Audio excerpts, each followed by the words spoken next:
Yellow! Hey bud, what's up? Oh, just getting going here. Place a disaster? Oh yeah, big time, bud. Let's make this happen. Sounds good. I'll be up front. Bye. Let's go to the McDons house. Let's go to the McDons. Let's go to the McDons house and play some songs.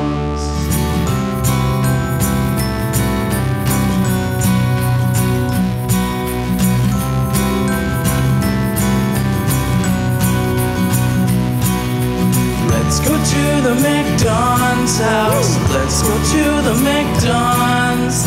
Let's go to the McDons house and play some songs. Thanks, everybody.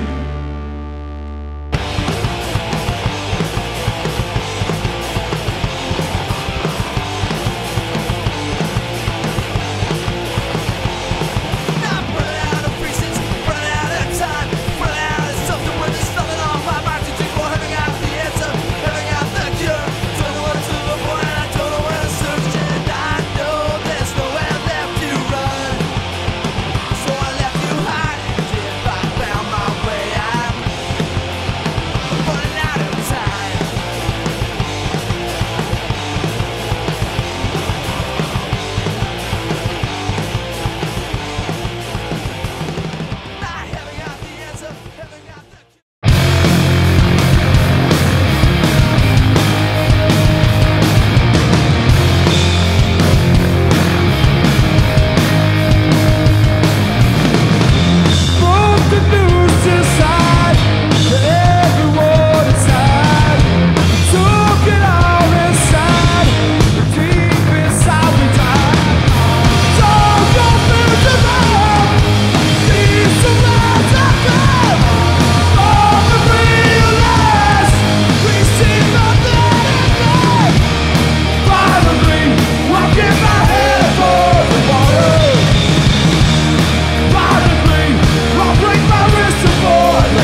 It's Ryan's spot of the week.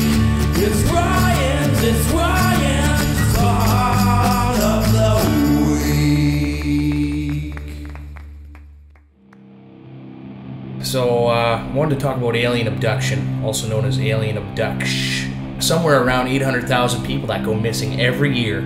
Some of them probably getting raped and murdered, not gonna lie. Whether it's, somebody getting all Dexter Morgan out there, throwing them into the Gulf of Mexico. But another main chunk of that population of missing people, I think it's classic, mommy, daddy have a breakup, mommy gets the kids, daddy's friggin' pissed, and he's abducting the child. He's taking little Billy away. And another pile that did themselves in, we can easily target the group who would have been severely depressed after the discontinuation of the Arch Deluxe from McDonald's. You gotta ask, is it possible that some of these people were really abducted by an extraterrestrial race that's coming down with ships, beaming them up like Scotty? So there's a couple famous abduction cases of alien abduction. People saying they're getting taken away, by the little gray men, not green men.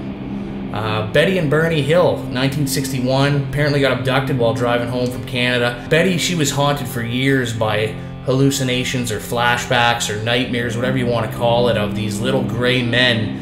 She's naked there laying on the tapes and all this weird stuff's going on. And the creepy part is Betty was able to draw a star map of some star system that these beings said that's where they're from, known as Zeta Reticuli. She drew it on a map. And then come 1990, the Hubble Space Telescope, she finds her. So, maybe she just randomly drew a bunch of stars that are already up there. Maybe she got abducted by aliens and actually seen some kind of a 3D star map. You decide. So there's a few people out there who claim to have been abducted. Sammy Hagar. He looks like he's been abducted, but he swears that aliens uploaded or downloaded information to or from him. Lyrics to a song, something like that. Fran Dresser, the nanny, she got abducted. Mikio Hayatama, the Prime Minister of Japan's wife, wide open admitted, this is pretty recent, you probably remember in the news, she said she got abducted, taken away to the planet Venus, something like that. Also, the entire Rankin family is believed to have been abducted at some point in time. Probably true. How about the Munchkins? Remember the Wizard of Oz? Yeah. It's believed that over 90% of the Munchkins were actually some sort of an extraterrestrial alien. We all know that Dorothy, she died, drug and alcohol abuse. Maybe the fact that she had to keep it a secret that the Munchkins were actually from Area 51, that did her in. It turned her to booze and alcohol because she couldn't deal with keeping the secret. One of the craziest movies of all time, Fire in the Sky. Remember that one? I couldn't sleep for a week. And I know what you're thinking, Bri, we've seen the movie, but we don't need you to rant about that one. Well, it's too bad I have to. The winter of 75-ish, bunch of hard-working loggers up in the mountains of Arizona. The boys are coming home after a long day's work, and they see some crazy, weird, super bright lights in the woods, not to be confused with Light Bright from the 90s. They didn't see that because that wasn't around yet.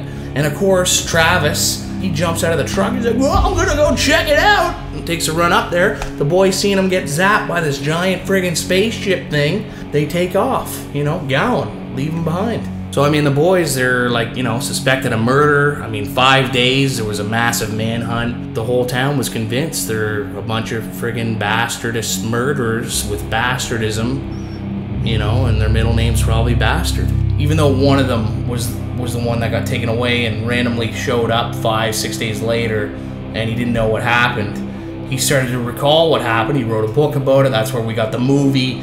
And each year, until today even, the boys are taking lie detector tests, Travis, he swears by the story, this stuff happened to him. He hates the fact that it happened, but he wants to tell people about it. And that's why I'm here today, just trying to tell you that he's trying to tell me that he was telling people, and you just gotta listen sometimes, so shut up, okay? Number one, the movie didn't portray the aliens exactly like they actually looked. There was 2 7-foot-tall, very human-like Viking Norse-looking creatures. He said they looked human, and he said they were in command. They were running the ship, they were running the show, They had overwhelming strength, you know, they seemed to be in command of the little gray dudes. There's a few accounts that exist out there today that talk about these Viking beings. Who knows, maybe I am one of these Viking beings and I just cut my hair and my beard and you don't even know, and really I got a giant sword in my pants. I'm about to pull it out and chop you in half. It's Ryan's spot of the week. It's Ryan's spot of the week.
Hey, you know, me and the boys, we went to see Kiss when they were in our hometown of Vancouver, and I picked up a few tips from Paul Stanley. Like, hey, this is the biggest night of our tour right here tonight. Yeah. It's all right. Let me hear you say, yeah. Okay, now shoot some of that shit out of your guitar. The Rocker!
of the best albums in the history of the human being.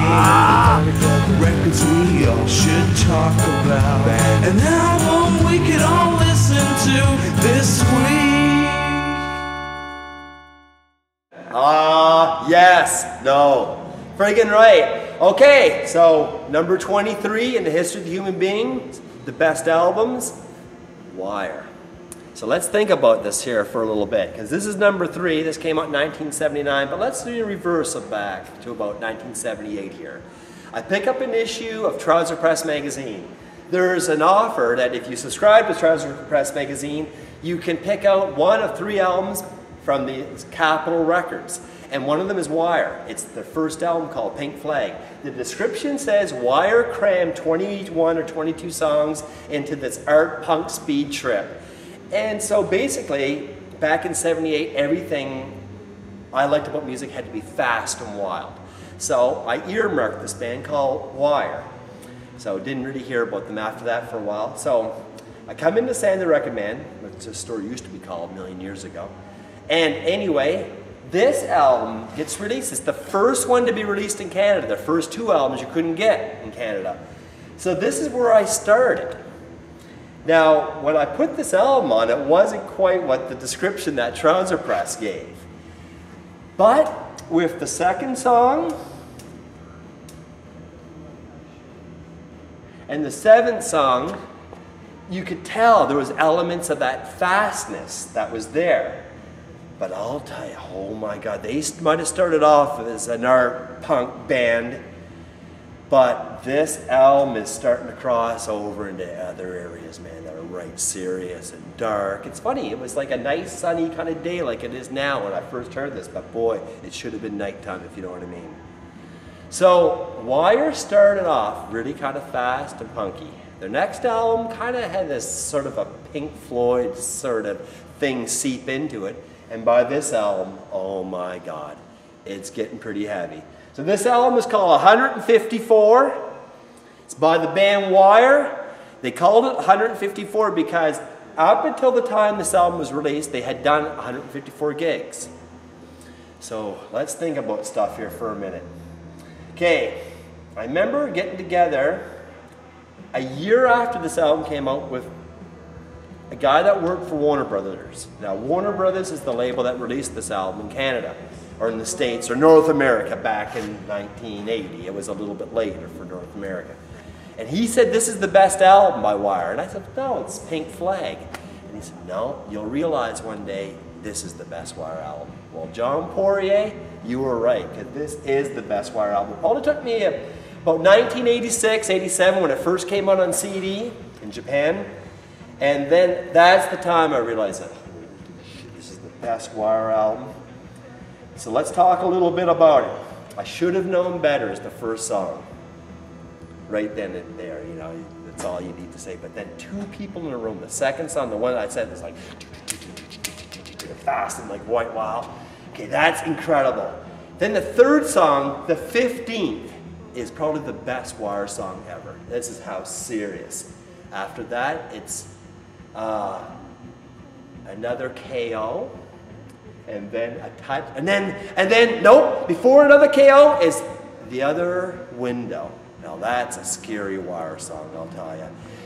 At this point, maybe I should talk to you about Mike Thorne, the guy that produced this album, because without Mike Thorne, this album wouldn't have been as scary as it is. I'll tell you, Mike Thorne kind of acted as a 5th member of Wire for here. There was a shared vision here and stuff like that. And if you're wondering who in the hell Mike Thorne is, listen to Soft Cell's Tainted Love, which came out a year after this, and you'll hear that dark, drippy, seedy nighttime production I'm kind of talking about, but goes into full. In fact, they had to get the owner of CBGB's, Hilly Crystal, to sing on the song Once Is Enough just to make it extra scary. See, Wire and Mike Thorne knew. You got to talk to Hilly if you want to go to the next level. The guy that booked the Ramones' first show ever. Okay, so that brings us up to, okay, it was Another Window, friggin' a single KO, and then a touching display, friggin' 7 minutes of something that would make you realize, like, of the Greek ruins. It's that fatalistic. It's that, you know, over. And then on returning, and then a mutual friend which brings shivers to you even when you're not hearing it. After that, well, you're already into side 2 at that point. It might be Once Is Enough, but I can't go on enough. And it's funny too, because the last installment of McDons House, I was talking about Sabado's Weed Forested. Well, I told Lou of Sabado that was the 22nd best album. And he says, what's the 23rd best album? And I said, Wire, 154. He says, no way. He says, friggin' Wire's better than Sabado. I said, well, anyway, that's, you know, could be just a meeting we could have, and you could have the boys argue it out and have a fist fight and everything, but we're not going to do that. We're just going to have to settle that this Wire album, this album, is one behind Weed Forested, but it's hard to believe that it would, because this album should trump almost anything, because this album is friggin' serious, man. What else should we talk about? You know, it's almost ended. Friggin' you got Robert, Graham, friggin' Bruce, and Colin. 1979, not released in Canada till 80. This is number 23, 154 by the band Wire. I don't know what else to say except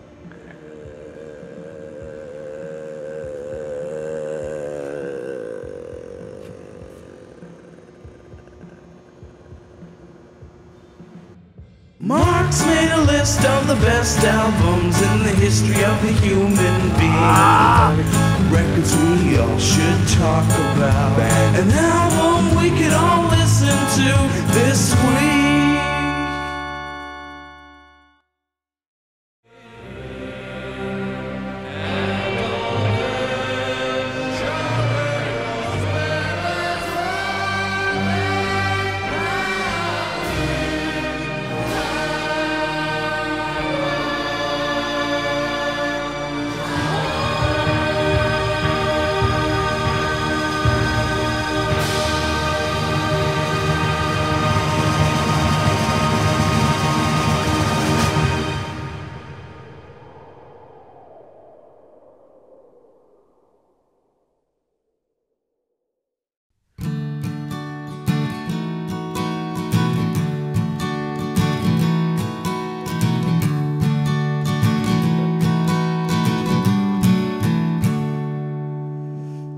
Let's go to the McDons house. Let's go to the McDons.